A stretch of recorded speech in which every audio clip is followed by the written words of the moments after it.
Thanks for visiting the patient and the weather. Today I'm meteorologist Al Peterlin. I'd like to talk about the weather stress forecast for March 19th, 2026.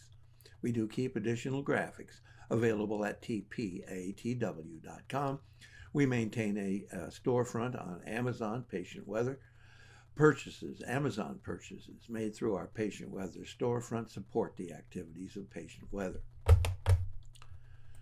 Surface map for Thursday is extremely interesting. Actually, high pressure dominating almost everywhere. Only one large active front running all the way from North Dakota, clear on down through St. Louis and down to Atlanta. The interesting part here is that it is a warm front, and it does show that a warming pattern will be spreading all the way from the west toward the eastern seaboard.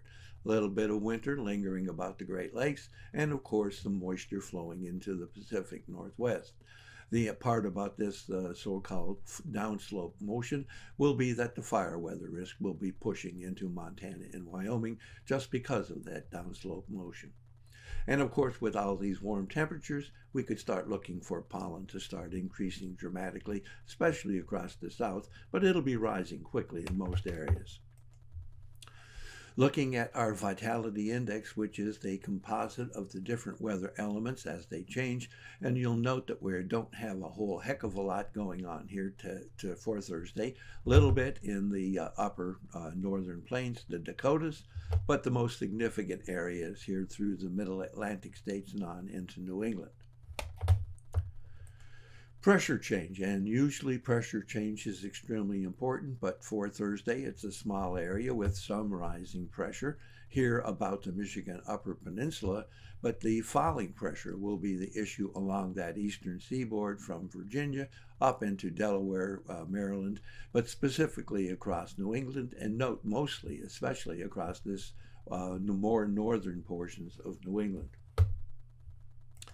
And here we are with the temperature change map showing that the really significant rise in temperatures will be all the way from the northern plains into the middle Mississippi Valley, sharp across the Ohio Valley, even picking up here along the eastern seaboard, and a very nice warm up here in upstate New York into New England. Dew point temperature change, pretty much the same. The eastern third of the country with rising dew points, vapor pressure showing the same thing, but very interesting, a falling vapor pressure here on southern Florida.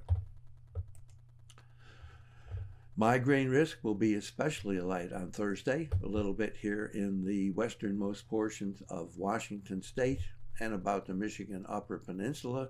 And we have a risk of asthma and arthritis across the eastern half of the nation, here in the northern plains, very sharp across the Ohio Valley, and here in the middle Atlantic states from Virginia and Maryland, West Virginia and Pennsylvania, and then sharply rising here across upstate New York and the northernmost fringes of New England. Thanks for visiting the patient and the weather. Your comments are appreciated, and if you hurt, tell us where you're located.